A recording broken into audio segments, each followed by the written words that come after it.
Coming up on today's Locked On Big Ten, Jay Stevens is going to help us break down what's going on with Ohio State's latest postponement and bring it into a bigger conversation about what COVID-19 could do to the end of this college basketball season as a whole.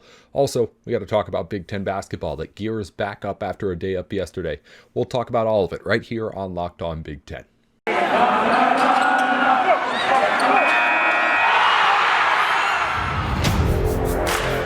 You are Locked On Big Ten, your daily podcast on the Big Ten Conference.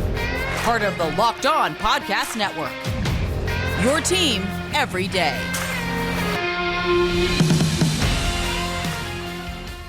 Hey, welcome back into Locked On Big Ten. Coming up on today's show, Jay Stevens is in to break down what COVID-19 could do to the end of this Big Ten basketball season, as the Buckeyes had a game postponed over the weekend.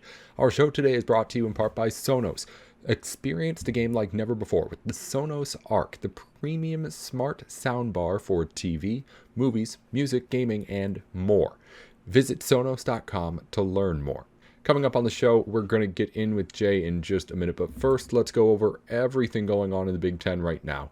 Not a whole lot in news. In scores for today, I mentioned no men's games. Yesterday, we did have one women's basketball matchup. Number 7, Michigan defeated Purdue. Final score 79-66. A couple of games on the schedule today on the men's side. Number 10, Michigan faces off against Illinois in the game of the night. That's at 7 p.m. Eastern, 6 Central.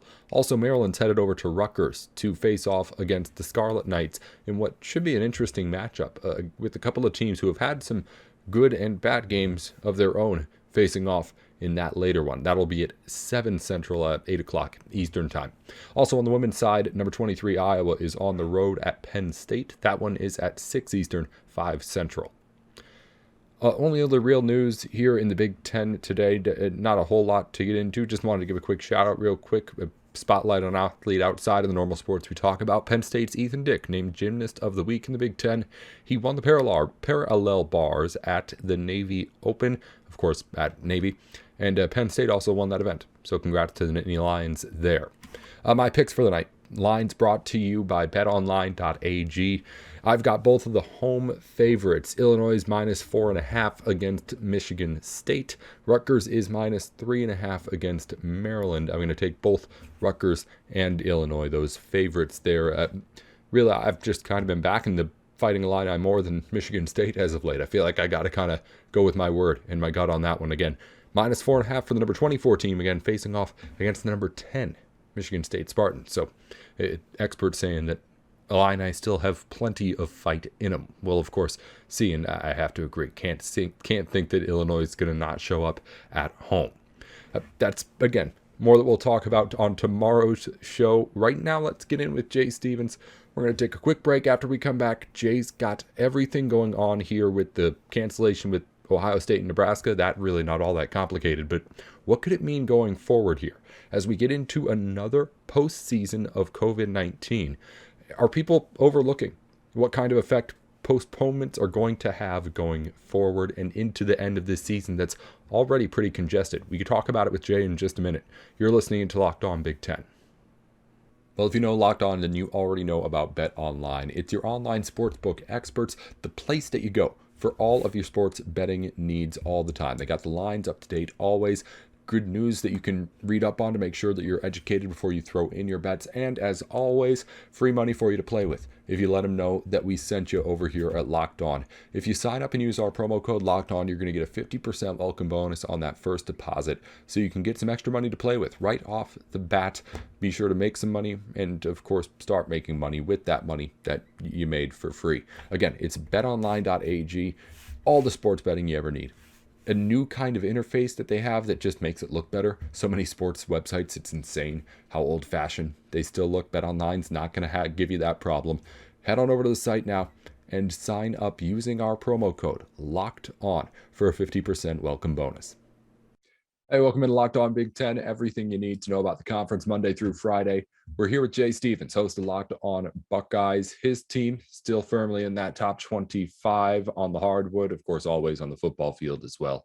At least in the offseason, too. They're always in people's heads as one of those top teams. It always is. But Let's get back to the basketball here, Jay.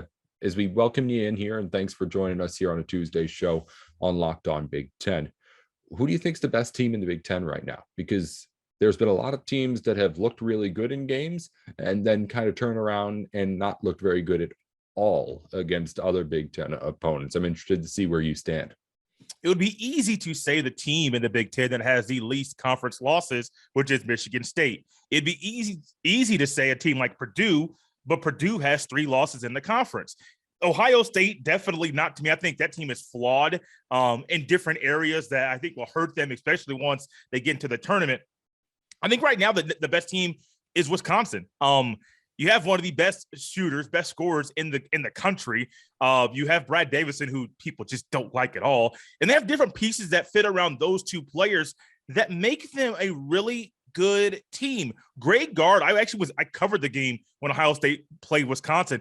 And listening to Greg Gard in the post-game press conference, I really grew to like him and really enjoyed his approach and how he responds and how he just tackles every single game. And in that game, Wisconsin got blown out, but he just really he's to me, he's real. He's honest. He doesn't really do all the fluff stuff that a lot of other people utilize.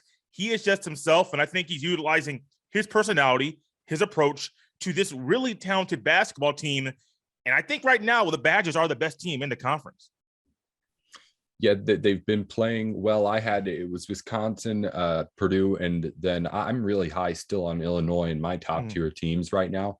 I know they've lost 2 games, and I do think that maybe I'm overvaluing that Purdue performance a little bit here, but just how hot they were, and then getting Andre Curbelo back in that lineup, and just him immediately showing like, I'm not going to miss a step here. There's going to be no adjustment period. Not only am I back, but the way that I run this team is back too. That was huge for them. But again, they didn't win a game last week. So it's hard to put them at the top of the conference too. Hard to really put everyone firmly in that top spot. But that's kind of the way the Big Ten is. So, we'll keep on loving it for another month of regular season and then into March Madness as well.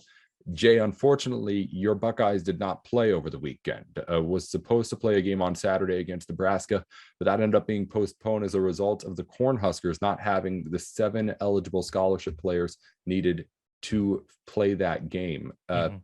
As we get into just this last month of the regular season, and we've gone through most of this first month to the credit of, honestly, a lot of college basketball. We've seen games canceled, but it has been, I think, a lot better than what it was last year.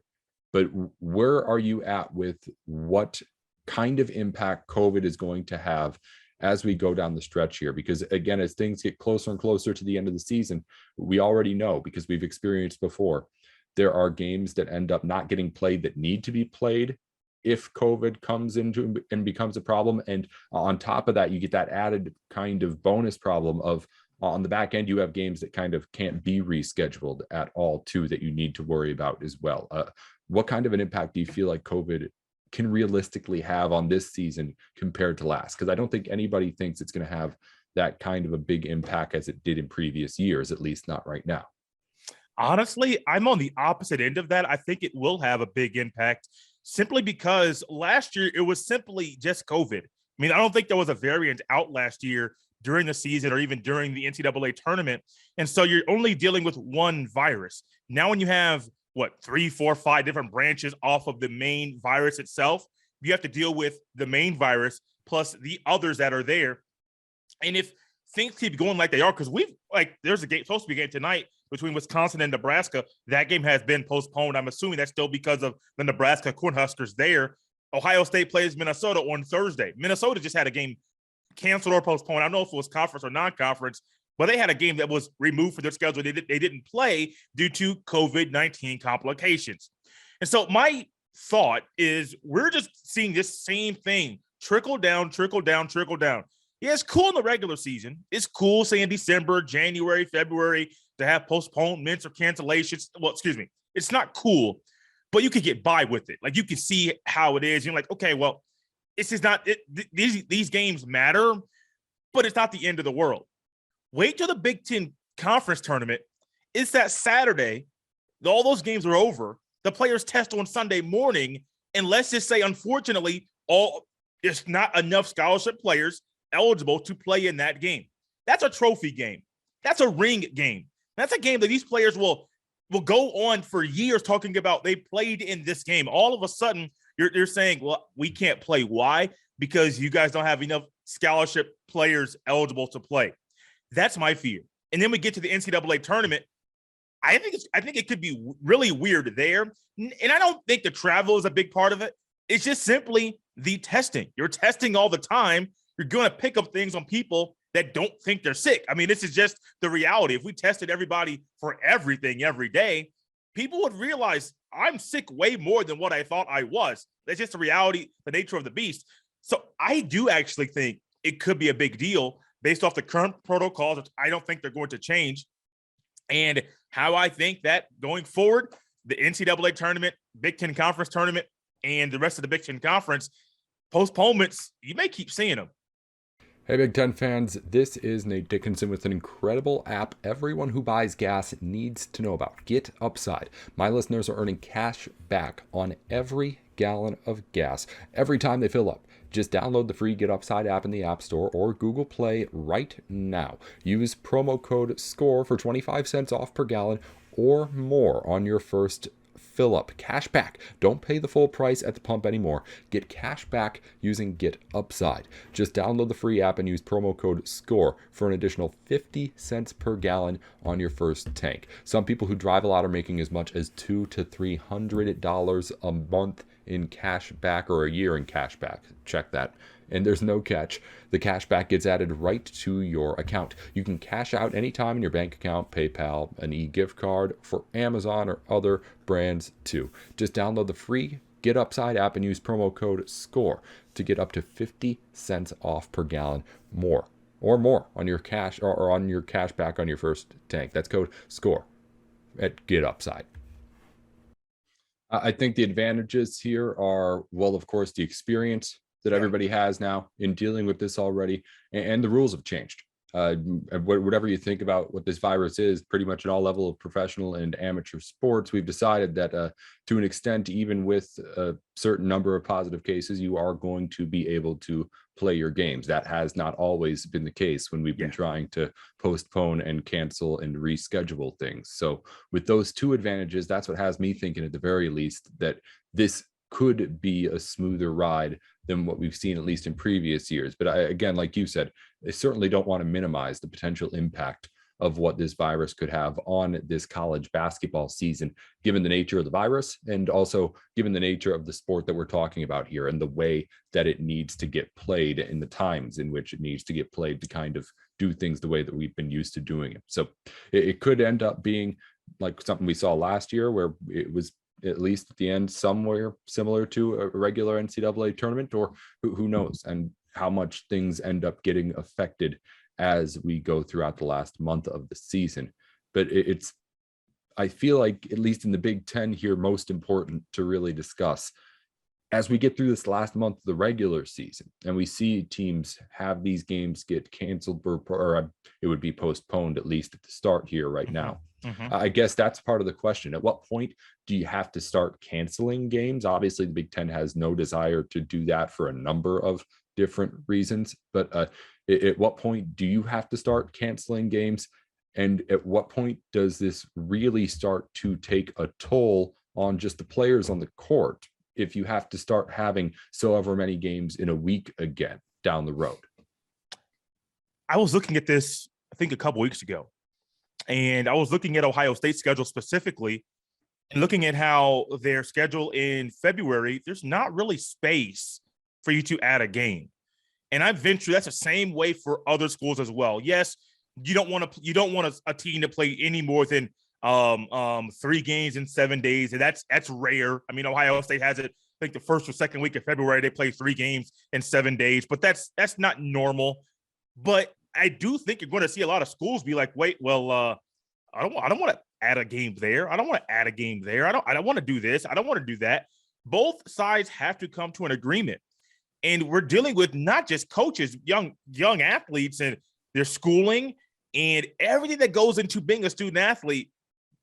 I don't know how you're going to be able to fit in all of these postponements if you throw out the cancellations, because Ohio State has replaced one of their 3 cancellations, I think the other 2 are just going to be thrown out the window.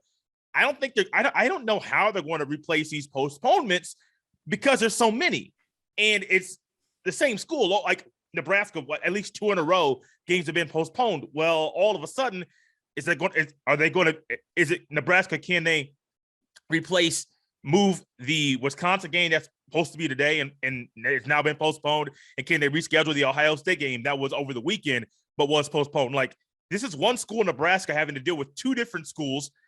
I don't know, man. Like, this is like, I don't want to be in those rooms, be in those conversations where I have to assist in making that decision, because it's tough. It's very, very tough. And I don't see them making them play 4 games in a week. I think they're not the NBA. They're not NBA players. Like, you gotta at least respect them enough to know that they're in class and they're trying to get their degree. Like, at least respect that much. But I don't know, man. I have no idea how the Big Ten gets this done.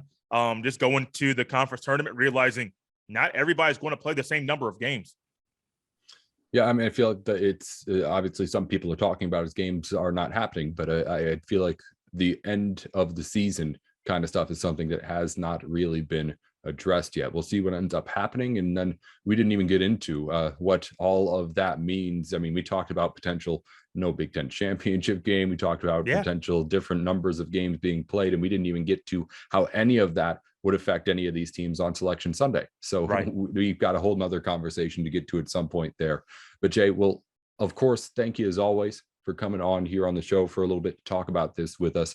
Unfortunately, we don't have basketball to talk with you about with Ohio State at the very least, but hopefully we will by this time next week. Ohio State, of course, not the team that we had to worry about with the COVID complications in that game with Nebraska, but hopefully everyone in the Big Ten's back on the hardwood soon. And of course, Jay Stevens will be back on Locked On Big Ten next week, as always.